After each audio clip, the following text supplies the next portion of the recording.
Hey guys, welcome back to another Destiny 2 video. Today's video is the first video of Season 19, and it's showcasing my solo flawless run in the new dungeon, Spire of the Watcher. All in all, this dungeon is one of the easier to solo flawless. The mechanic itself isn't really challenging at all. In fact, there's no punishment for either failing or just simply not doing it. It only exists to further progress you through a boss encounter and actually get to DPS, and as a result, you can play this dungeon at your own pace. There is no time limit, there's no enrage mechanic, and as a result, even if you're not exactly skilled with solo flawless content like on dungeons, you can take this extremely slow. This is my first solo flawless run, and it took me almost an hour, so it's better to focus on survivability and making it through all these encounters, even if you're not dealing as much damage, rather than trying to rush your way through, deal as much damage as possible, and end up dying. Because remember, it's better to survive and not deal really any damage or any progression, rather than restarting. The basic premise of this dungeon is using the global buff Arctrician, which is dropped by Minotaurs upon killing them, to chain together all these junction boxes to either open doors or progress encounters to DPS phases. There's a timer on this buff of around 30 seconds, and you do get more time each time you link up a junction box, but there's really nothing threatening you if you don't link them up immediately or if the buff runs out. Again, this is a dungeon you can complete at your own pace, and as a result, there's a lot of room for improvement basically with anyone that does this dungeon. All in all, I think it's a pretty neat mechanic. It's definitely not one of the more challenging ones found in dungeons, but again, it's a great way to kind of set your own pace for this dungeon and kind of play it how you want it. And that's pretty much it. I'll be jumping in and out at the start of encounters just to give some brief commentary, but you can definitely skip ahead through the parkour sections if you want to get to the next encounter.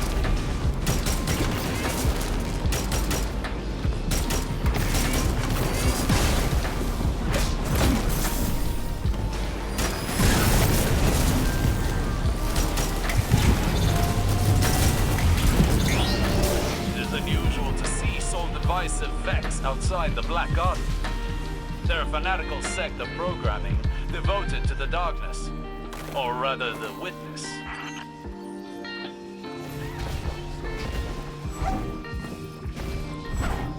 The Ishtar Collective in a Seraph complex. Peculiar. They were rivals in the Golden Age. This wasn't just a pillory site, it was a joint research facility focused on extrasolar colonization efforts. Sol Divisive have been scouring research logs. They were looking for something more than to imprison Rasputin subminds.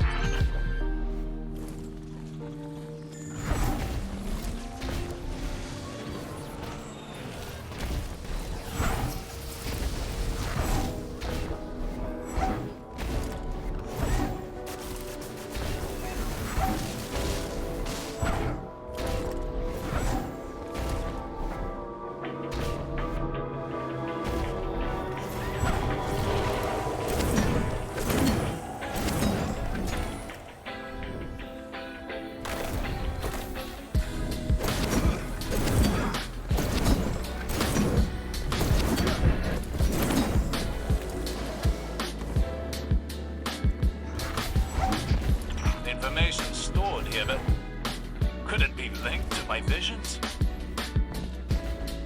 Why else would the witness be interested in these files?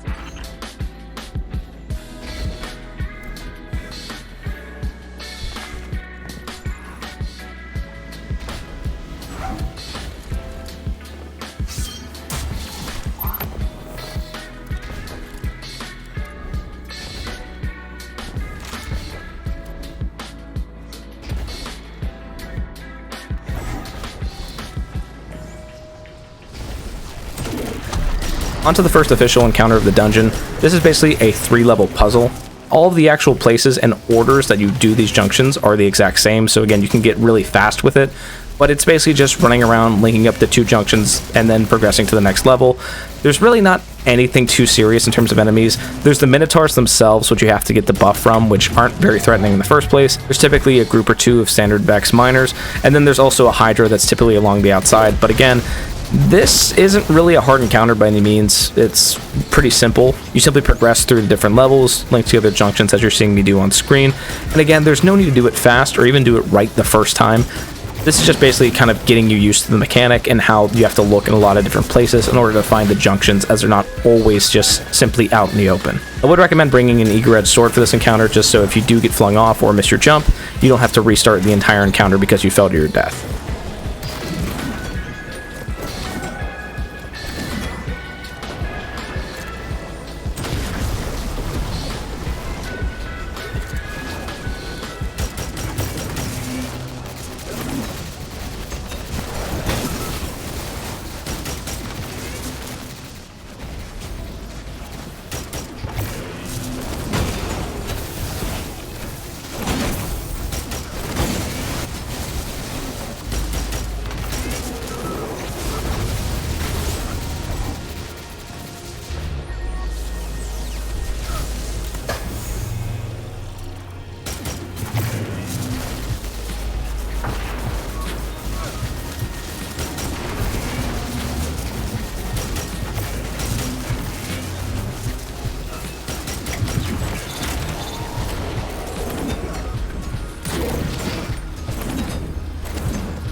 terminal like an open door.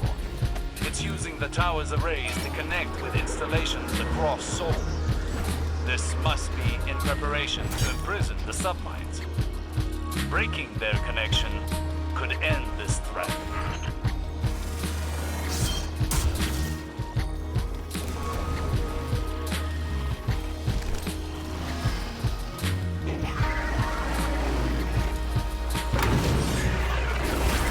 So here we are onto the second encounter and the first boss encounter of Spire of the Watcher.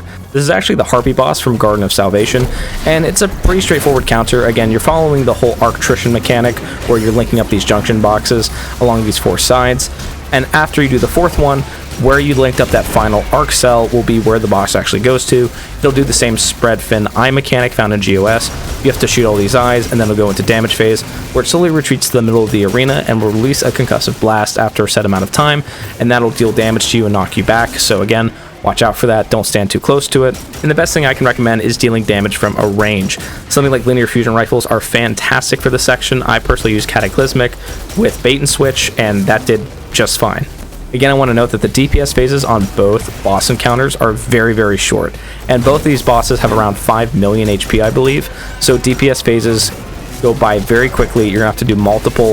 This one, I believe, took me 6, but my best that I've ever done it was 5. As far as the build itself, and I'll do a more dedicated build in the near future, but in short, it's Melee Wellmaker, Well of Life, Bonds of Might, and Bountiful Wells. Then I'm using the 2 new seasonal mods, Weekend Clear, as well as the new mod Solo Operative. I would highly recommend on all of your solo flawlesses, no matter what class you play, you use both of these mods. Weekend Clear allows you to put a 15% debuff onto enemies hit with a grenade launcher, and so using something like Wither Horde or even something like Anarchy, for example, means that you always have a 15% debuff attached to a boss, or at least for a very good portion of DPS phase. And Solo Operative, I think, is mandatory, because Solo Operative is a global 15% damage buff to everything. Not just your guns, not just your abilities, but your super as well. Any kind of outgoing damage is buffed by 15%. And again, with DPS windows being so unbelievably short, as well as bosses having a ton of HP, I highly recommend using it. And again, the biggest concern is ad clear and just making sure you don't fall off the map, because the boss itself doesn't hurt you. So having something like, for example, Drank here with Incandescent just to help clear ads, as well as just the natural potency of hammers, is really appreciated. Again, this run wasn't optimal, so it did take me a little bit longer than I thought it should, but it can definitely get cleaned up over time, and this is something you can easily do within 5-6 phases on your first go.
Now we can... No! They're driving the reactor core to a meltdown. It's going prompt critical. Those power surges were intentional. Get to the reactor, lest we lose everything.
seen here proves my visions have merit. We must secure the complex to convince Ikora. Trust is a frail thing. As much as our mission, if this can restore her faith in me, I need this.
Directs power to the reactor. Kill it, and the complex should stabilize.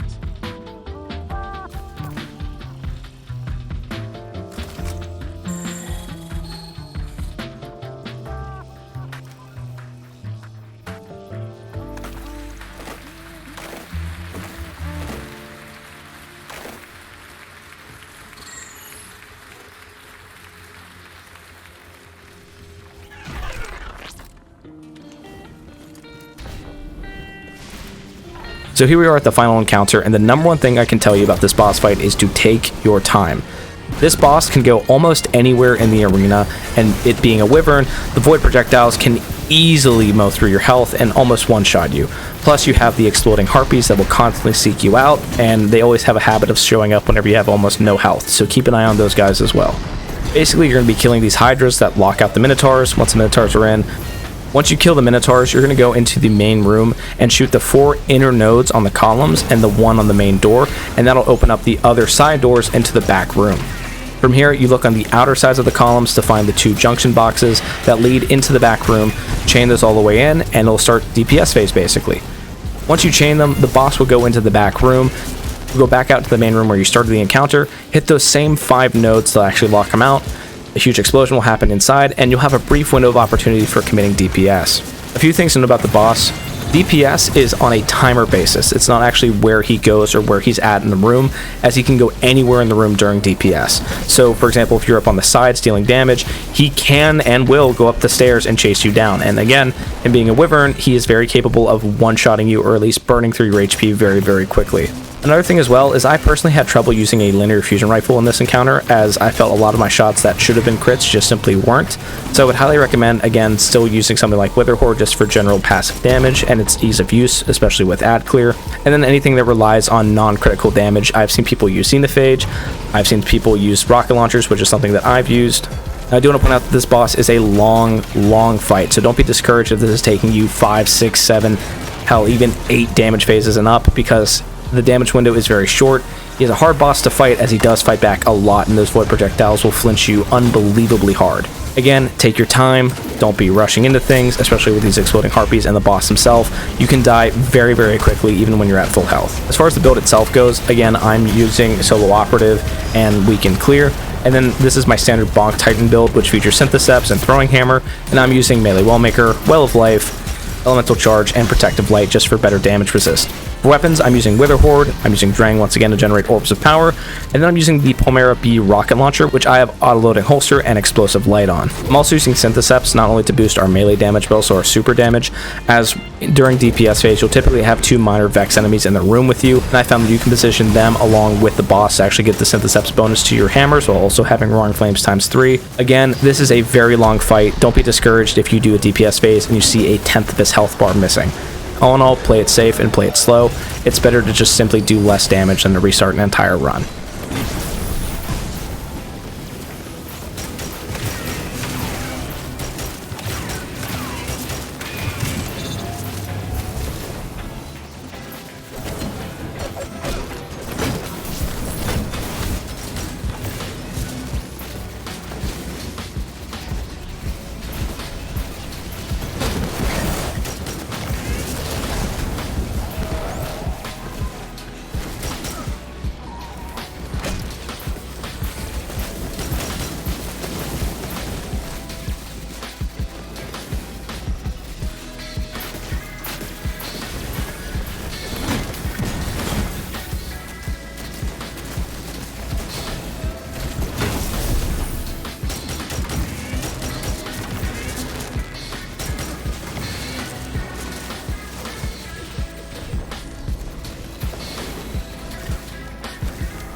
And here we are at the end of the video and the end of the run. Thank you guys so much for sticking around if you made it the whole way through the video. I really appreciate it. Again, a dedicated guide for the first build I used in this run will be shown in the near future, so stay tuned for that. Let me know down in the comments below your thoughts on this dungeon as well as Season 19 as a whole.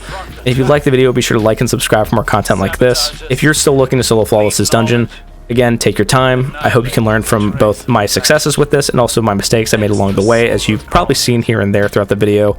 Thank you guys so much for watching, and I hope you have a great day.